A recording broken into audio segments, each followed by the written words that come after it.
Hello, good afternoon, everyone. My name is Cassandra Etienne, Assistant Director here at the Center for Cooperative Media. Thank you all for joining us for this afternoon's conversation about hate crimes and community safety in New Jersey.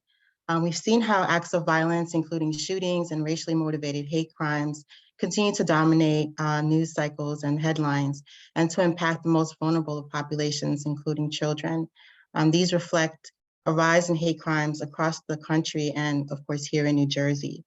Here, according to the Attorney General's office in 2021, it marked a record high for reported bias incidents, with nearly 2,000 hate crimes occurring in the state that year. And these attacks are motivated by discrimination based on race and ethnicity, religion, and sexual orientation. And so this afternoon, we're here to have a conversation. And we're joined by NJ Spotlight social justice reporter Taylor Jung, who will be our moderator today, and our panel of invited guests who you'll meet shortly.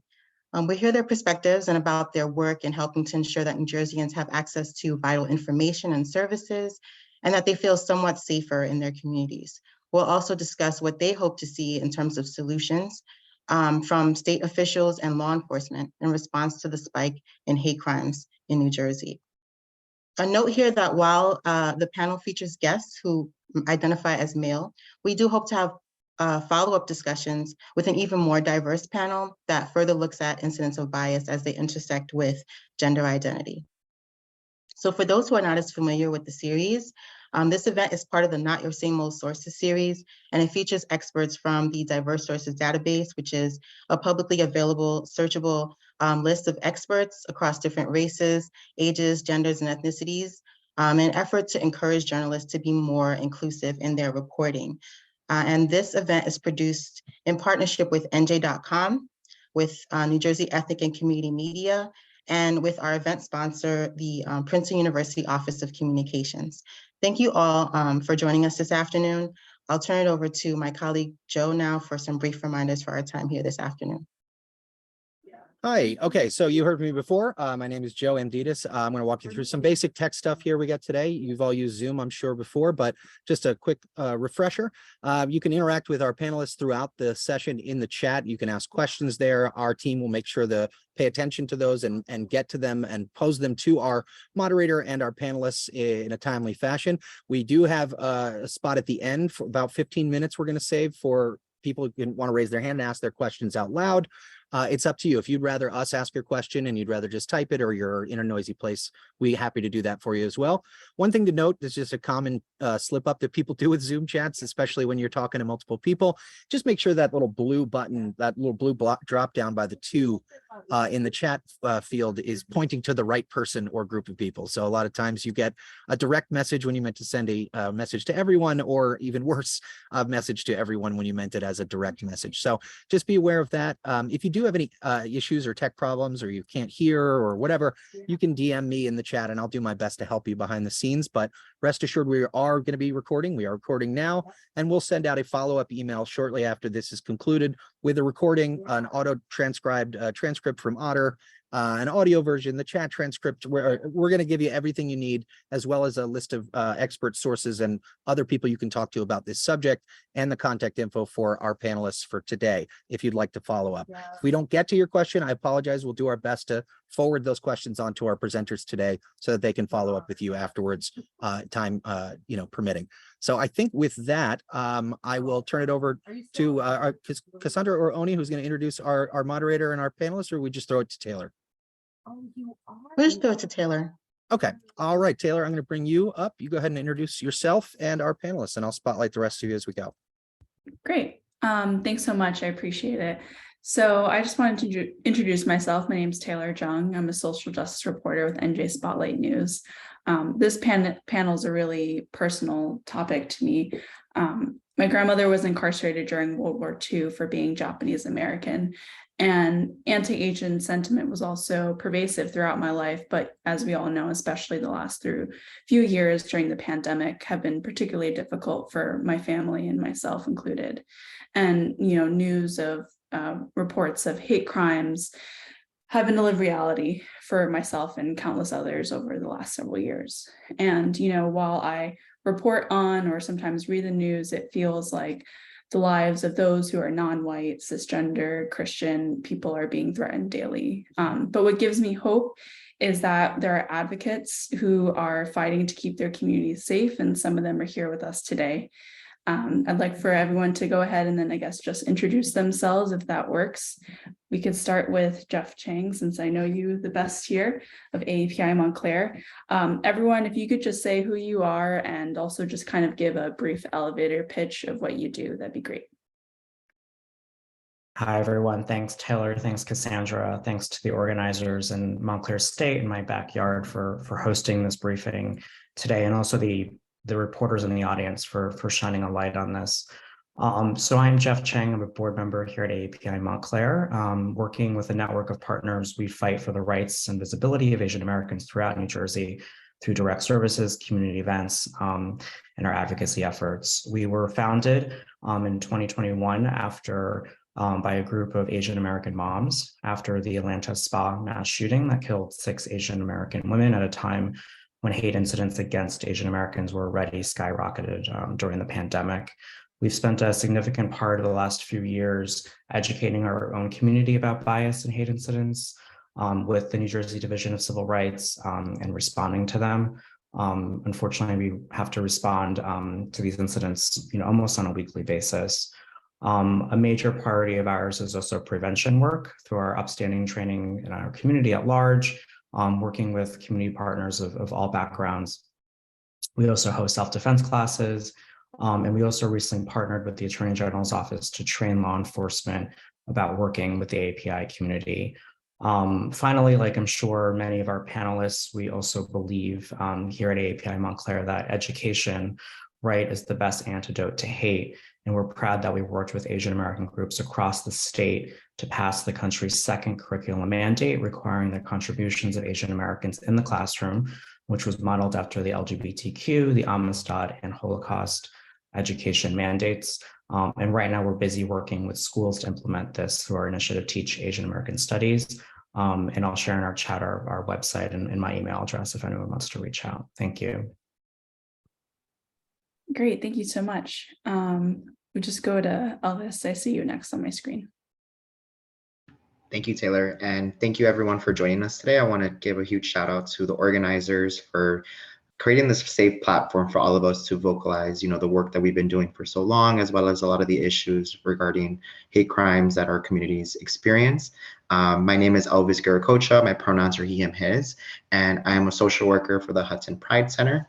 Hudson Pride Center is a 501c3 nonprofit organization. We are situated in Jersey City, but we predominantly serve Hudson County residents who identify within our community. We were established in the early 1990s to serve as an advocate and social service provider for both the LGBTQ+ and HIV/AIDS communities in Hudson County. This was during a time when few organizations in our area were willing and able to do so. And more than 25 years later, we continue to deliver a wide array of services, programs, and events to meet their ongoing health and social supportive needs. Hudson Pride is dedicated to improving not only individual lives, but also the communities we serve each day through our advocacy efforts and ongoing commitment to social and economic justice. We provide professional trainings and education to facilitate changes in attitudes and behaviors among service providers throughout the region who work with members of our community and HIV/AIDS communities as well. We serve on task forces and other local working groups and assist governmental entities in conducting local needs assessments to better identify existing gaps in care that LGBTQ+ individuals may be experiencing through unintentional yet still pervasive institutional marginalization. We routinely mobilize our volunteer and client base in response to calls for action on important social issues such as transgender rights, LGBTQ+ non-discrimination litigation, and HIV funding as well. I have been a social worker for over 5 years, and I've been with the Pride Center for about 4. And a lot of the work that I've done so far is predominantly advocacy work with the Latinx gay bisexual community in Hudson County.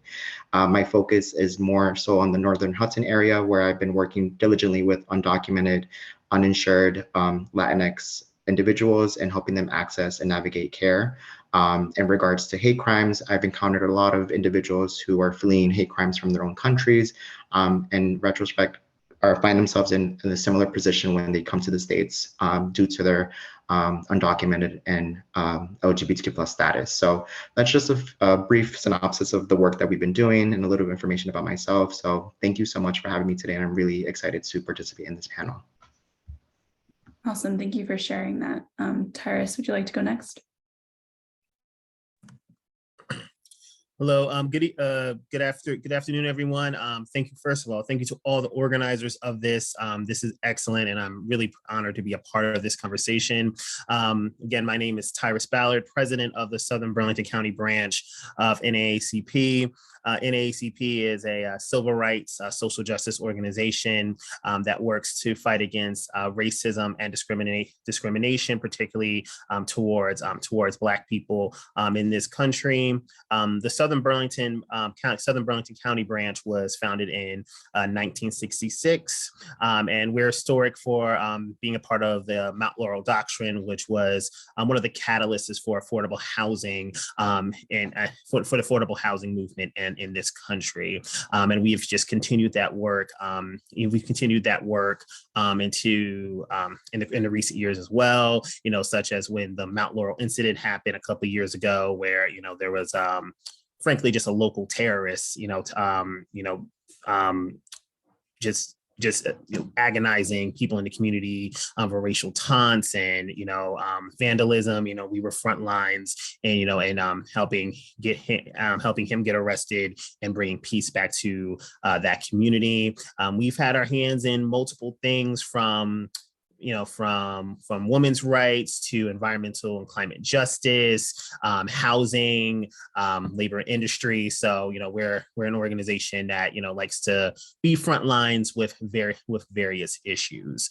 A little bit about myself, professionally, I am the SAMHSA Grant Project Coordinator for Burlington County Institute of Technology, or BCIT for short, which is Burlington County's vocational high school. SAMHSA, Substance Abuse Mental Health Services Administration, gave 8 huge grants throughout the country to schools to help fight post-COVID trauma and disparities that Black and Brown and LGBTQ plus students are facing. And I've been selected to coordinate a lot of those projects. Before that, I was on the outreach team for Congressman Andy Kim. Voluntarily, I'm also the Sergeant at Arms for South Jersey Young Democrats Black Caucus. I volunteer for an after-school program called New Jersey Orators, which teaches public speaking and oratory skills. And I've just worn various hats, done a little bit of a lot of different kinds of advocacy, and and I appreciate moments like this that bring different advocates together and try to use my experience not only to help in different spaces, but also bring my perspectives from different groups as well. So thank you. Great, thanks for sharing. And last but not least, Simon, go ahead and share with us what you do. Thank you. Hi, everyone. It really is an honor to be here. I'm going to echo Tyrus. My name is Simon Galprin. I am the director of the Bloomfield Info Project. We're a local news organization in Bloomfield, New Jersey. We address systemic inequality by cultivating a participatory civic media ecosystem, fostering informed, collaborative, and accountable communities, serving specifically our areas, BIPOC and low-wealth residents. We use journalism and education to work with our community members to produce news and storytelling that meets local info needs, inspires civic participation, and builds narrative power. Our goal is to build an anti-racist people's press for the state, because we know it is vital to sort of have, lean right into it, own the means of production when it comes to storytelling for historically marginalized communities. I come at this from my perspective as a Soviet Jewish immigrant growing up in North Jersey, but also seeing how my community is marginalized and weaponized and used to maintain some of the systems of white supremacy that we see in the media and in culture and society. So I'm excited to be part of building a solution to fix that. And our goal is to sort of really just help grease the wheels of community information and our local information ecosystems so that resources like the ones that we see here today can reach the people who need them most. So again, super honored to be here. Looking forward to the conversation. Great. Yeah, this is going to be really awesome discussion. So I wanted to start with and ask everyone here to share their thoughts on how the media has covered their respective communities and represented them over the years. And I say that because I think it's really important. Like often newsrooms and how we discuss things are people's either first or only contact with different communities or the things that they're experiencing. So Elvis, I actually want to start with you because this has been a really big conversation regarding the New York Times and how they've had really transphobic coverage. And I also believe that there was a situation with one of the community members that used the services of your Pride Center. So if you could share a little bit more about that, that'd be great. Yeah, thank you so much. So just to touch on media representation when we talk about LGBT plus issues, specifically in Hudson County, there's definitely like a big lack of coverage in terms of inclusivity when we talk about these issues. A lot of times we leave out intersectional identities of the people that we're, reporting, and a lot of times that's often either overlooked when it comes to the real issues at hand. And I believe the article that you're referencing is the transgender youth that was found dead, I believe a couple months ago. That was one of our clients at the center. And the media coverage, regarding that was a little iffy because of the fact that, it wasn't respectful and inclusive of the person that we were working with, their identity in an intersectional way. So a lot of times, that was just a prime example of like the patterns that we see when it comes to media coverage regarding our community members within the LGBT plus community. And even, the fear doubles when it's a person of color. So being able to examine these issues and being able to, find the verbiage in a way that's also affirming but inclusive of the issues that the individuals in our community experience is very pivotal in making sure that these issues are brought to light, but brought to light in a way that's respective of their identities and their being as a whole. So. Right, and I think there's elements there that could be applied to multiple different communities and whatnot. Is there anyone else that would like to jump in and maybe share their thoughts about media coverage? Yes. From my experience, within AACP, I've often there's often been points of contention because we often feel that when there's something dramatic that happens, like a riot or something bad that a Black person just happened to do, that's when they want to come to us and get a statement and want our opinions on things. But when there's something positive that is going on, like an author event, something we're doing for children, there's never any coverage. It's like it always just seems like people, when it comes to Black organizations, they just want to, cover the drama or the trauma of things and don't actually, want to tell our full stories a lot of times. And on top of that, a lot of times the questions are asked just to really just to create tension. For example, a couple of years ago, my branch particularly was in a situation because when talking about the Mount Laurel incident and the man who went viral for his racist taunt and giving his address out, a picture was used by, it was the Philadelphia Inquirer, that made it appear that our president at that time was against the protesters because like the optics of where he was trying to engage with the police to try to make an arrest happen, and like the picture they used and the optics that were used made it seem like he was siding with them over the people, and that ended up in him just getting dragged a little bit publicly online. Okay, so what I want to see is just more full stories be told, and don't just come to us when it comes to drama, and more so don't come to us, just to almost create, create tension and and get somebody to say, oh, we were against that. And then all that does is create a bunch of like infighting. So, that's been my experience. Yeah, I want to, hold that thought too, because I have a question later on to address address that specifically. And I also think it's interesting to, in the description of this event, we talk about how anti-Black bias is also really prevalent in terms of like when you look at hate crime data, but it's also not something that when we discuss acts of racism against Black folks, we don't frame it in that mindset, but often we will for AAPI or Jewish communities, like, oh, this is a hate crime. Do you have any thoughts about that, like also how the media can frame how we discuss racism?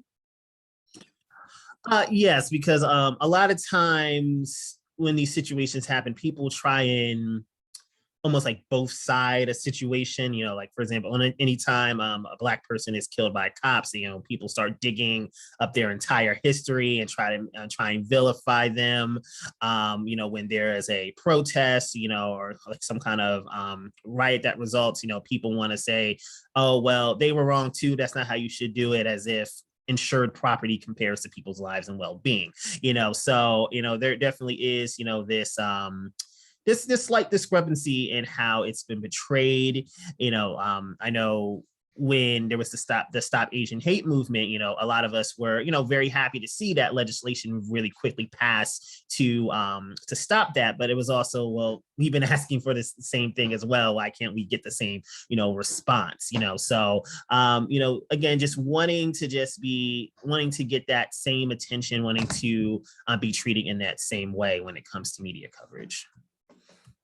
Right. And you're touching on so many things I want to address later on in the discussion. But I think that's also really important, is how different marginalized communities interact with each other and how they're perceived. Jeff, I also wanted to move on to you to see if you had anything to share about perception in the media.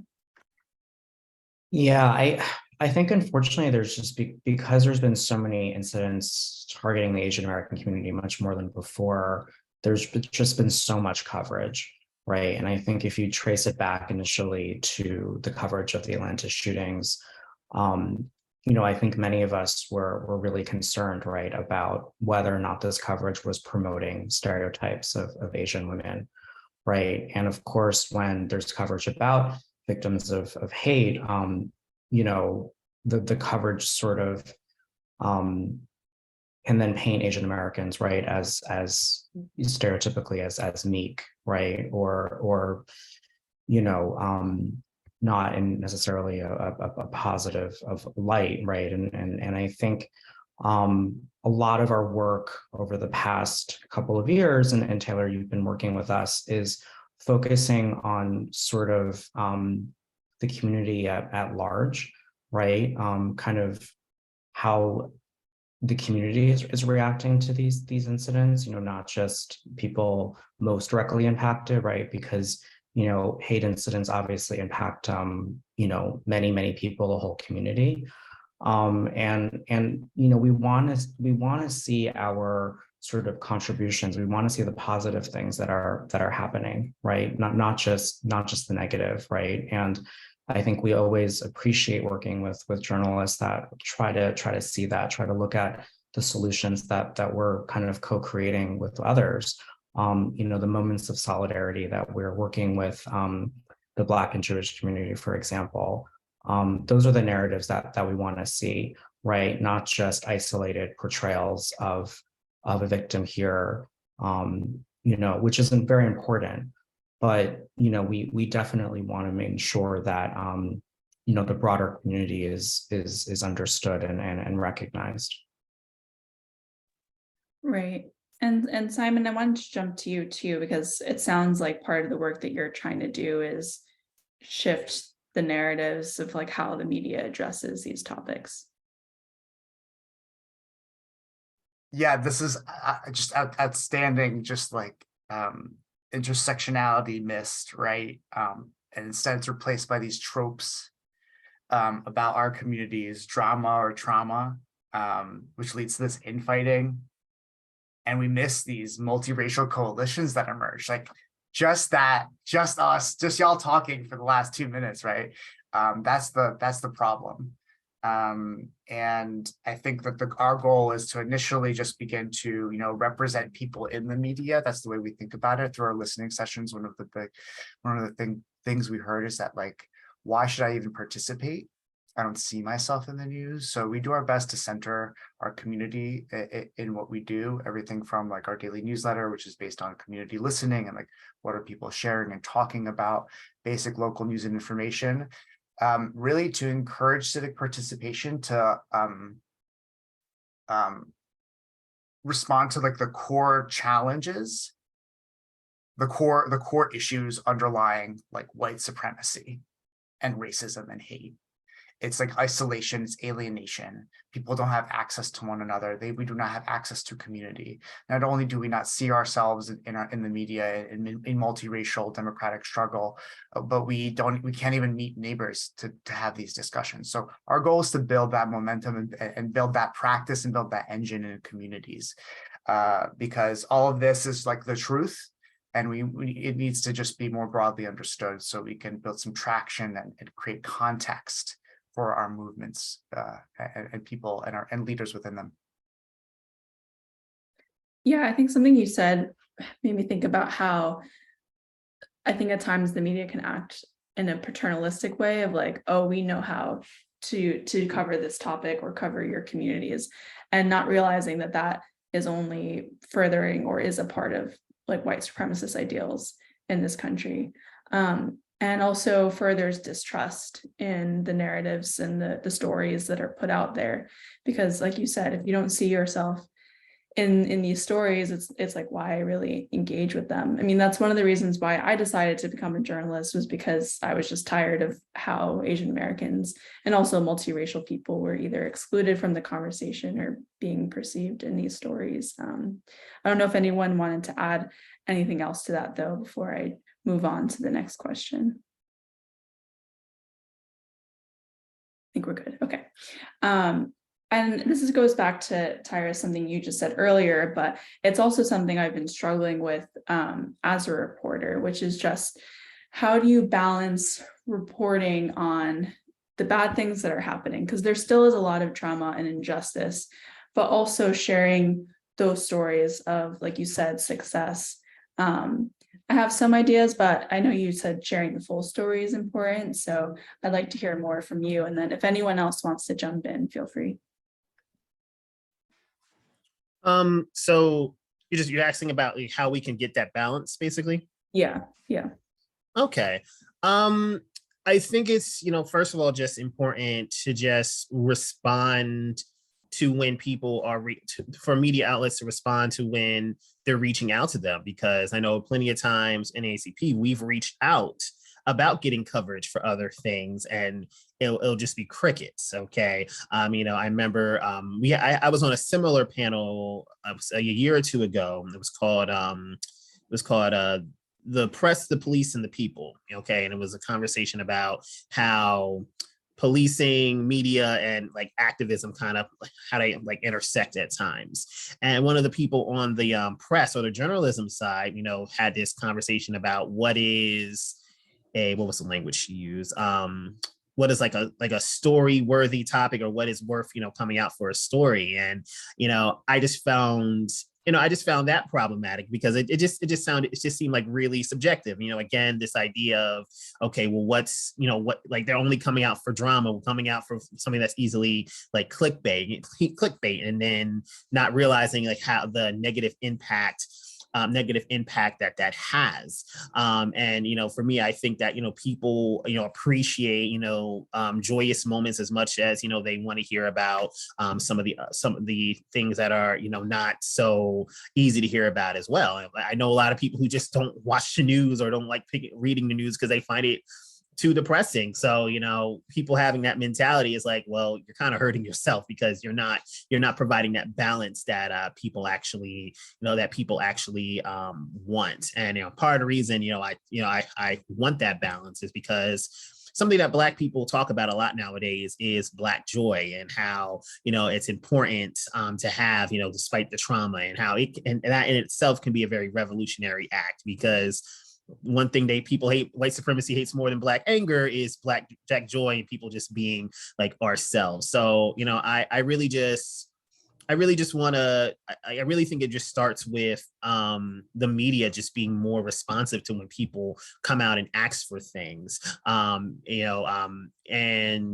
just focusing on stories about joy and that are just positive, and, you know, not just going for stories that are just, I guess you could say, more like enticing.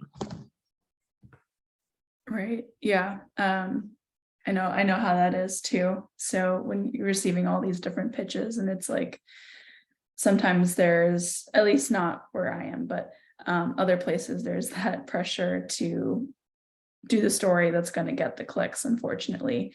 And I really wish that as an industry, we can move away from that mindset, because then we're missing these stories. Is there anything else that anyone would like to add?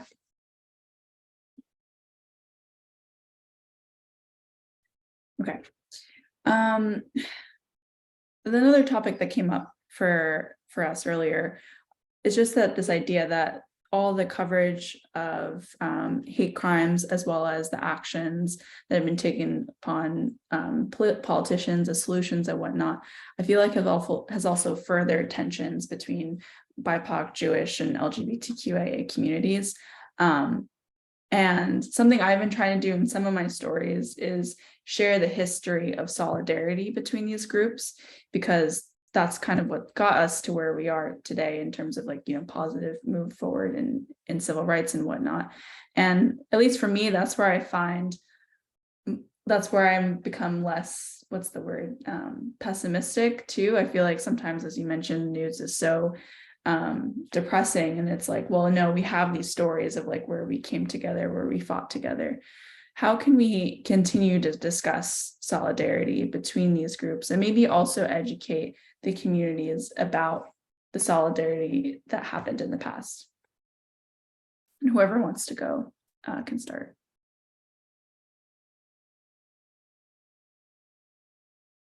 Wow, that's a really powerful question. You know, I think, you know, over the past couple of years, when we kind of have met with, you know, leaders and journalists and, you know, really people in power, you know, the thing that keeps coming up is all of our groups are like divided up, right? Like, there's a outreach person that handles the API community that's different from the Black community, that's different from the LGBTQ community, that's different from, you know, and then with reporting, it's often just focused on one group, when, you know, a lot of times these issues that we're facing, right, particularly when it comes to bias and hate incidents, a lot of the root of these incidents and this violence are very similar, you know, or intersecting. And I think it's really important that, you know, what's really great about these reports that the attorney generals have put out, and also the FBI, is we do have really data that paints a picture, right? The numbers tell a story, right? And the numbers point to, you know, I think many groups experiencing similar challenges, right? And I think if journalists can sort of spend the time, right, it really does take more time. It does take more kind of enterprising journalism to tell a fuller, more complex story. You know, and sometimes we'll work with a reporter who wants to get something out quickly, right? Like a one-hit story, but we try to work with them to see, okay, can you try to frame this story a little bit more broader? Can you spend more time on this? You know, and then working with our advocate partners, right, to do that outreach, to say, you know, this reporter is working on this. How can we work together with this reporter, right, to tell this story? So, you know, it's also important for those working in organizations and advocates to reach out to each other, right, when reporters are doing stories, to try to make sure, you know, other voices are included in the story. You know, finally, for our community, a major issue is language access, and it's often very difficult. You know, outlets don't have, right, interpreters that they work with, right, or you know, bilingual, you know, reporters, and that really we need to see more of that, right? Because there's so many community members where, you know, English is not the language that they communicate in, right? So we also need to see more outlets sort of embrace interviews and talking with groups that may not communicate in English. Anyone else like to jump in? Yeah, Jeff, I just want to piggyback off of some of the points that you brought up, which were very, insightful for this conversation that we're having. I know you mentioned that numbers tell a story, and it's important to also recognize that a lot of these statistics that we do have in hand may not accurately depict the number of hate crimes that do exist. So it's important to kind of shed awareness to that disconnect, and also the disconnect between law enforcement and these marginalized communities that we're representing today. So a lot of times there could be a plethora of hate crimes that may go unreported because of that disconnect. So how do we come together collectively to kind of bridge that gap from that perspective? And a lot of times it's important to note that the definition of what's considered a hate crime may differ from state to state. So understanding from from a more macro level, understanding that hate crimes look different depending on the state that you live in, unfortunately. So it's it's such a different layers of different topics that intersect in this conversation. So it's very important to kind of shed light and awareness on those issues, and also from a journalist perspective, doing your due diligence and making sure that before approaching a certain population that you're well equipped and knowledgeable of the issues and disparities that community faces, to be well equipped to have those conversations with them. And I agree, I think from a community-based level, like bridging partnerships between other community organizations when those opportunities arise, because there is strength in numbers. And I think that everyone has been doing such amazing work for so many years that has gone unnoticed in the media. And I think that when we talk about positive reporting, a lot of times we need to shed light on the positive work that we do in order to create that balance between positive and negative stories that we're reporting. Yeah. Great. Tyrus or Simon, is there something you'd like to add? Yeah, I'll just piggyback on what everyone else is saying, because for me, coalition is so important. Something I've been talking about in my advocacy for so long is the different all the different silos that exist in advocacy. And everybody just seems to be separated, but as people have said multiple times, so many times, the issues are we're asking for the same things. The issues are very similar, but unfortunately sometimes people get too caught up in, oh, I'm this kind of advocate, or I do this, and people don't ever just have that moment to just come together and talk. So I'm just a big proponent of just having solidarity. Like Elvis said, there's power in numbers, and I think just coming and showing up to different when other organizers have things, it's just valuable, so that media does see when are seeing that unity. Also, just when you have an opportunity to uplift somebody else, use that. So I've tried to when I'm in a space, I try to look to see, okay, who else isn't there? Who else could be, who else belongs? At this table as well. And where I can, I try and bring them along. Usually somebody that's different than me, whether it be a different race, different gender, different sexuality, different kind of advocate. So I think just working in a spirit of solidarity, and using our platform, and we have a chance, not only using our platforms to promote our agendas, but just taking an extra step forward and saying, okay, who else should be here, and how can we work together? Yeah, I think that's a good framework too for reporters when they're looking at their stories and the sources that they have. It's like, who else should be here and talking, and who else can we uplift? So I know that we have to wrap up soon, but Simon, was there something you'd also like to add? Yes, very briefly. Is I think bringing people equitably into your process as a reporter is something I would encourage for anyone listening, in terms of practically helping our communities tell these stories better. There's trainings and programs and ways that you could bring people outside of just like, hey, I'm listening to you, and as an interviewer, helping them be your ambassador, your sort of your sort of grassroots listening opportunity. So, and then addressing the real issues, I think this is something that we talk about, like how our communities are addressed through these. This is the Asian community, this is the Black community, this is the Jewish community, whereas the underlying issue across all of them, and then this is why we miss it for the Black community when we talk about crime against Black folks, we don't talk about it as a hate crime because that is the starkest vision of this white supremacist patriarchal state that we have. So we use it to address hate against Asians, hate against Jews, hate against other folks, and we don't talk about it as an underlying issue. So I think that there are a lot of underlying issues that have broad multiracial coalitions behind them.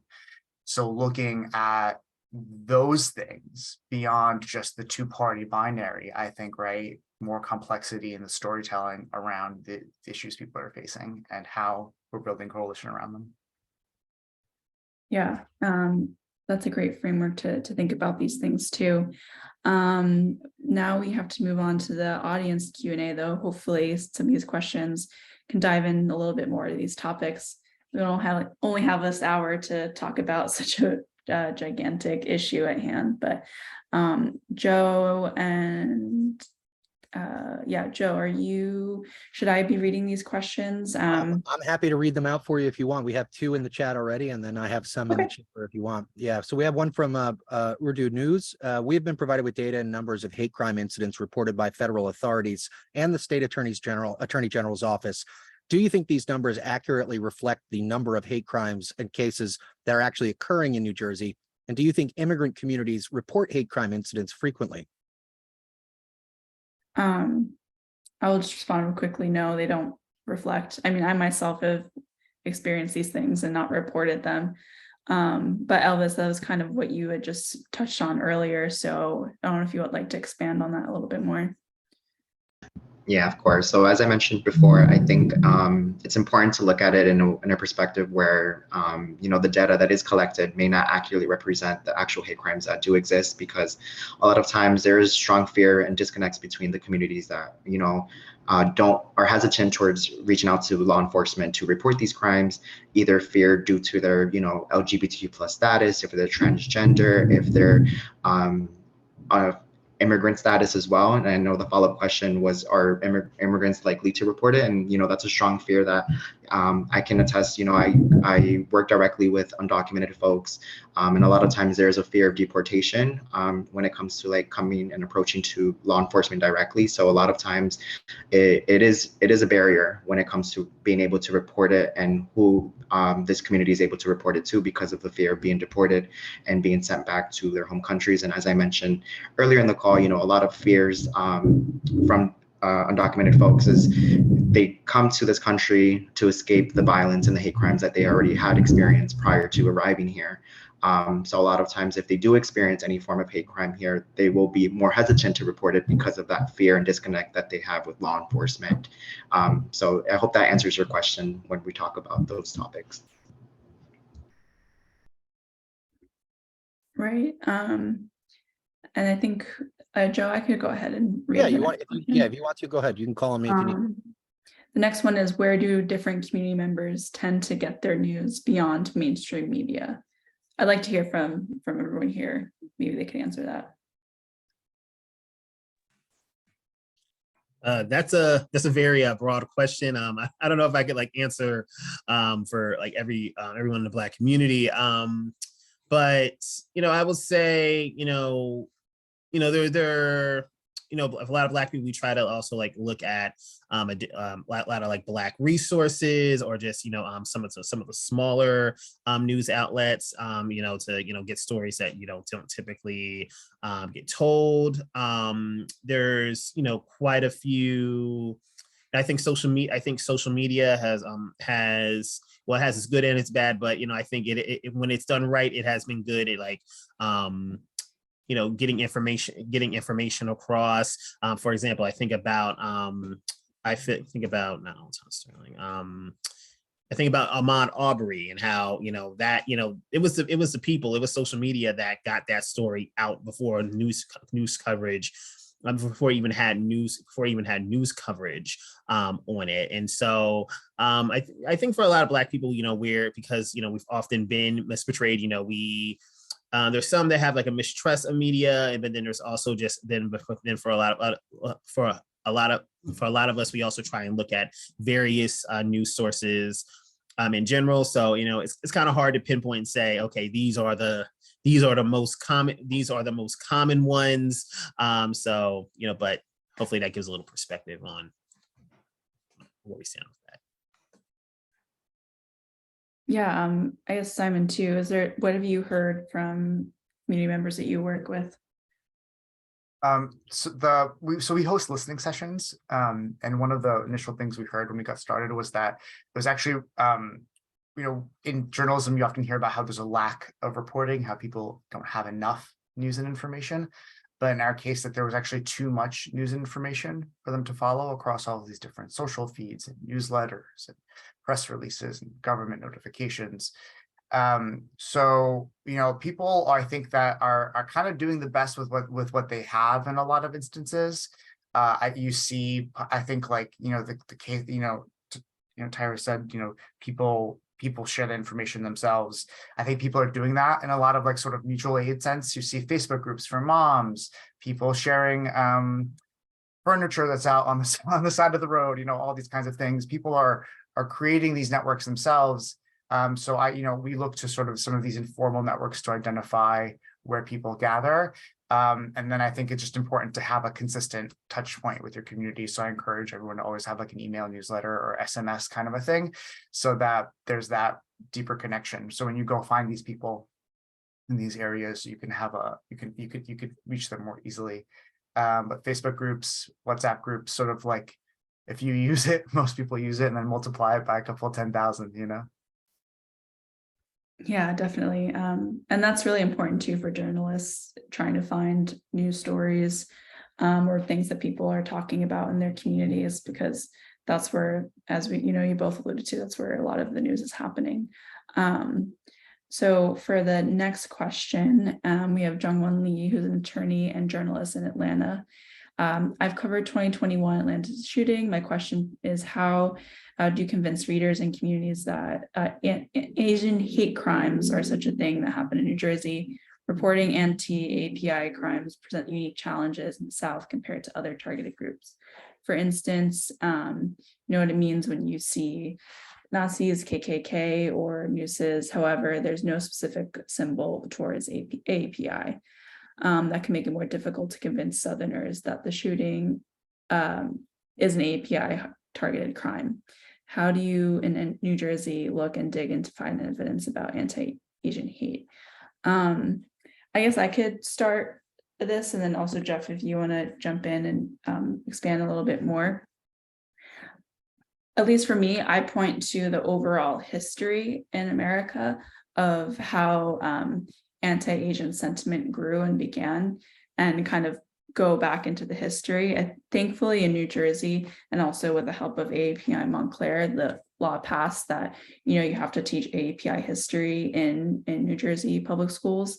So that does help begin with like that education component, but at least for people who aren't a child and might not have had that history, you kind of have to go in. And at least for me, I try to spend time in the story to explain where it's appropriate, like this is the history of anti-Asian racism and how it leads to today. About that happening in the South, I think that's also a larger conversation of whether or not people will recognize that racism broadly exists. But I'd like to hear more too, Jeff, what your thoughts are on that one. Yeah, I mean, this is something we deal with all the time, right? Is that hate against Asian Americans sometimes manifests itself differently. Like we point out that there isn't necessarily a specific symbol, right? So it's a big part of this is educating law enforcement, right, and those that are responsible for working with victims, right, that this is these are the types of slurs, or these are the types of gestures, or these are the types of activities, right, that do represent animus, right? And what is kind of the underpinning of these bias incident, these hate crime laws, right? But another side of it is also encouraging members of our community to report, right? So then officials can get a sense of what the patterns of hate are, and to track that and to see what can be done about it, and basically get a better understanding of this is what hate looks like against Asian Americans. AAPI folks are the least likely to report a hate crime. I will say, unfortunately, most of the incidents that we handle, most of them don't ever get reported, or a victim may withdraw from participating in the investigation, right? And Elvis, mentioned a lot of the barriers, right? One of the major barriers that we've been sort of trying to understand and to advocate for is really making sure we have the data on the number of reports, right, which we know are underreported. But we really want to know what happens to those reports, right? We have some arrest data, but what is the disposition? What happens when there is arrest? Does this translate into a case in court? Do people get prosecuted? That's something we actually don't have data on. We don't have data from the Attorney General's office, about that, or the FBI. And the reason why that's important is because one of the biggest barriers for folks in our community that we hear is people don't have trust in the system, right? They don't think that their report will be taken seriously, right? So if we can show our community members that this is the outcome of some of these reports, right, that can engender, right, some trust. But that's we're still not there yet. And I think that's really what we really want more clarity on. Right, there's so much that we still don't know. So I'm not sure if that answers your question at all. Feel free to add in the chat though, Jungwon, if you'd like us to delve into that a little bit more. But next we have Denise. You're an independent journalist and also a native of Burlington County. And so when you were covering hate groups and writing Pennsylvania, you had friends here in New Jersey, you couldn't believe that, here in this state, we had the same problem. How do we educate people so they're more aware and thus can be more proactive? Who'd like to jump on that one?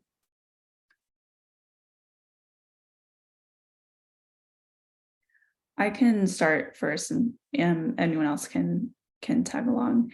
I hear that a lot, especially, so I studied race in undergrad, and there was that sense of like, oh, that doesn't happen here in the Northeast, and we're not the South. But I think that's just the wrong mentality to have, honestly, because it's very pervasive throughout the whole US. But I think, at least from a journalist perspective, educating people is just by showing that these things are still happening, and then talking to the communities how they feel about these events, and also empowering them to, if, at least for me, when someone shares with me like, this is important and you should include this, no one else has included this yet, I really do my best to include it if it makes sense for the story, because I think they're the ones that, they're the experts here in this situation who can best describe what's happening to them. Anyone else like to add anything? Yes. I was thinking about the best way to answer this, and what I just realized, when it comes to like these very situations like hate crimes, racism, so many times, we talk about it a lot and we just are not listened to. Okay. So, it's always a conversation about education, and which is important, but I would just encourage people, they have to just pay attention more themselves, to be frank, because a lot of times the education is out there. A lot of times people have been saying these things for a long time, or been trying to get people to listen, and we just are oftentimes just not listened to. Okay. And then it becomes a situation where folks are just shocked. And it, like when something drastic happens, when it hits the fan, everyone is all sad and they're just shocked that it happened. And a lot of times in our respective communities, we're just like, we've been saying this, like, what, like, why are you just now paying attention? I would just say, you know, in terms of what we do as like activists, you know, yeah, definitely continue to educate, but I always just like to put a little bit of responsibility on just people when it comes to them not being aware sometimes, because like I said, we a lot of times we try our best to educate and people don't always they're not always receptive. So it's like almost like, how much more can we do at times? Great. And we have about 5 minutes left here. I wanted to know if anyone else wanted to add. Otherwise, maybe we could squeeze in last question. Okay, I'm just gonna drop a link in the chat and I tell folks what it is. It's behind. I got you past the paywall, but it's an article from The Atlantic about titled is Holocaust Education Making Anti-Semitism Worse. And it's a really interesting analysis of how education is used, like education about hate crimes is used as a way to sort of address it without actually addressing the cultural issues beneath it. So maybe useful for folks on the call to see. So. Yeah, maybe there's a framework there that could be applied to multiple communities. I think this isn't a question, but Shirley has said in the chat that hate crime has to be classified with evidence per local DA's offices, such as a racist word was said, or if nothing was said, a pattern of targeting the same victims. I think that just also alludes to the difficulty sometimes when it comes to reporting these incidents and having them be officially classified as hate crimes. But for our last question, we have, in your experience, how do you handle stories sensitively on racial hate crimes perpetuated, for example, by Latino or Black assailants against Asians and vice versa? Is the context and history enough, or characteristics of a community, etc.? I'll start with this one. That's something I've always have difficulty with, but for me, if the race isn't important to mention, then I don't, because often it's just not important into the story. I also think that like the media has a tendency to, specifically with Black and Latinx individuals, share their mugshots and share like negative characteristics about them, and not do the same for white folks who commit some of the similar crimes, which that's something that has been discussed widely, but still people need to be reminded about that daily. So on my end, I try not to, if it's just not relevant, I try not to share it, and then I try to bolster that with other stories about success in Black and Latinx communities, or also discuss like how, I think more offline I've had these discussions, how Asian communities have a lot of anti-Blackness in them and perpetuate a lot of these issues. And that often is the most negative feedback I receive, is from Asian Americans telling me various things about my stories. Anyone else like to jump in here? I just want to point out that, like, I agree the relevance of the suspect of the alleged perpetrator of the incident is relevant, but it's their whiteness is relevant because structural racism is white supremacist. That's, racism is a structural thing. Individuals are not, yes, you can have bias towards someone, but you are not structurally racist towards someone. So I think that's an important indicator of like maybe that the distinction for folks who are making that decision. Yeah, I think that's a really great point. Anyone else like to add in the couple minutes we have left? Yeah, I was just going to quickly say that, I think, that this issue has come up a lot, right, with the anti-Asian incidents, right, particularly in New York City and the West Coast. And I think it's important to, interview more community members, not just family members, not just one group, but more people, right? It's not just like a setup where there's this type of perpetrator and then everyone's like has a certain opinion. The reality is there's going to be many opinions, there's going to be many thoughts. There's going to be people that want more of a law enforcement approach. There's people that aren't going to. And I think, rather than looking for one, what the Asians think, for example, like what's the one opinion, like you have to look at multiple different opinions, right? So reaching out to multiple groups is really important. Right. And that was such a big question to have as the last one, because I feel like way more could be said. I don't know if anyone else would like to add anything real quick, feel free. Otherwise, pass it along back to Joe. All right, I think that's it then. Joe, do you want to close it out and finish off? First of all, just thank you all. Thank you, Taylor. Thank you to our amazing speakers today. Lot to think about, and I do hope you all continue to follow up on this. I hope you take advantage of the diverse sources database that we shared in the chat and we'll share in the email. To the point that Jeff made recently, there are many voices out there, and we're trying to compile as many of them as we can in this this resource. And so we hope you take advantage of it. Please share any reporting that you do is based on this with us. We're happy to help promote it. And again, just a reminder, you will get a recording and a transcript, a rough transcript, I will say, of this event in a follow-up email from me as soon as the recordings are done being processed. So just once again, big round of applause. Thank you so much, Elvis, Jeff, Simon, Tyrus, Taylor, everybody. Just fantastic conversation, and I look forward to the next iteration of this. Thanks, everybody. Have a good day.